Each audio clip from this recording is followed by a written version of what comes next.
ग्वालियर संसदीय क्षेत्र में तीसरे चरण में यानी 7 मई को मतदान होना है। ये सीट संवेदनशील मानी जाती है क्योंकि एक तो ये राजस्थान और यूपी की सीमा से लगी हुई है, वहीं चंबल इलाके से भी सटे हुई है। सुरक्षा और चुनाव की तैयारियों को लेकर एसपी ने एनडीटीवी से खास बातचीत की है। हमारे साथ पुलिस अधीक्षक धर्मवीर सिंह मौजूद हैं। हम उनसे जानकारी हासिल करते हैं। सर, अब चुनाव बिल्कुल आने ही वाला है, बिल्कुल हो गया है, तो हम जानना चाहेंगे कि ग्वालियर में चुनाव में की क्या तैयारी है। देखिए, पूरी चुनाव प्रक्रिया में पुलिस की एक अहम जिम्मेदारी माननीय इलेक्शन कमीशन ने दी हुई है। पुलिस की एक मेन जिम्मेदारी ये है कि पूरा चुनाव प्रक्रिया शांतिपूर्ण तरीके से बिना किसी विघ्न बाधा के संपादन हो उसका। चुनाव की तैयारियां पुलिस हमेशा की तरह लंबे समय से हम लोग कर रहे हैं। मेजर चैलेंजेस रहता है किसी प्रकार की वायलेंस ना हो, पीसफुल चुनाव हो, जो मतदाता हमारा है वो बिना किसी परेशानी के अपने मताधिकार का उपयोग कर सके, उसके लिए हम एक अच्छे वातावरण का निर्माण करें।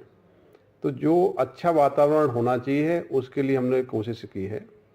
ग्वालियर ज़िले में जो आपराधिक पृष्ठभूमि के लोग हैं, लगभग 14,000 लोगों को हमने सीआरपीसी की विभिन्न धाराओं में बाउंड ओवर कराया है। इसके अलावा जो क्रिमिनल रिकॉर्ड के लोग हैं, जिनकी गुंडा सूचियां बनी हुई हैं या निगरानी फाइलें बनी हुई हैं, ऐसे लोगों को चिन्हित करके करीब 190 लोगों के अगेंस्ट में हमने जिला बदर के प्रस्ताव पेश किए हैं। इलीगल फायर आर्म्स की जो चुनौती है उसमें लगातार हमारी कार्रवाइयाँ हुई हैं।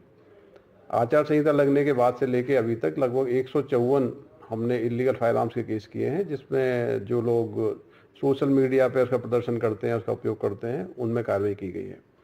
तो ये सारी एक्सरसाइज इसलिए हो रही है कि जो क्रिमिनल पृष्ठभूमि के लोग हैं या तो शांत बैठे, एक शांतिपूर्ण मतदान में व्यवधान पैदा ना करें या जिला छोड़ के चले जाएं। ये उत्तर प्रदेश और राजस्थान से जुड़ा इलाका है, बॉर्डरिंग इलाके हैं, वहाँ से भी लोगों के आने की संभावना रहती है, तो क्या लगता है उनके लिए क्या कार्रवाई करेंगे? जैसे कि माननीय चुनाव आयोग के निर्देश हैं, ये जो इंटर डिस्ट्रिक्ट चेकिंग्स हैं, जो नाका चेकिंग है, ज़िले में 18 नाके संचालित हैं। ये 18 नाके हमारे बॉर्डरिंग डिस्ट्रिक्ट के साथ में हैं।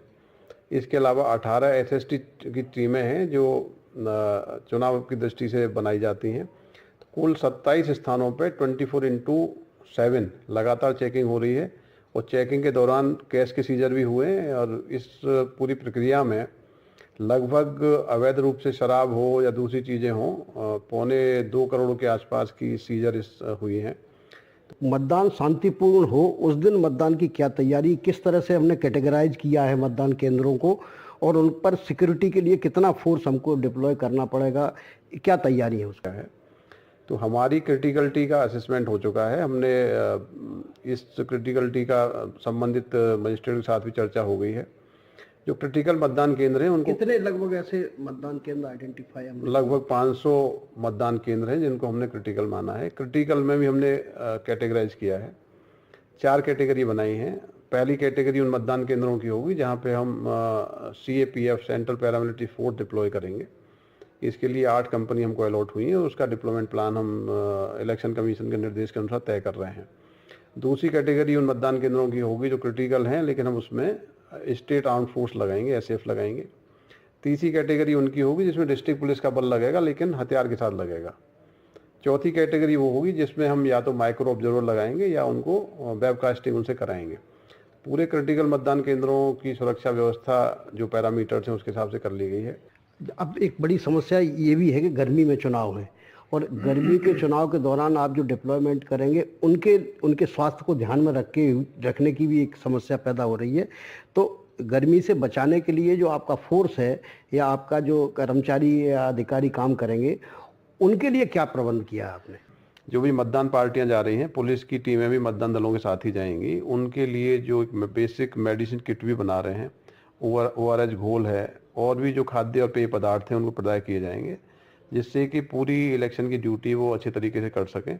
और यदि कोई इस प्रकार की इमरजेंसी सिचुएशन आएगी तो उसमें मेडिकल हेल्प के लिए पर्याप्त व्यवस्था की गई है। देव श्रीमाली, NDTV, ग्वालियर।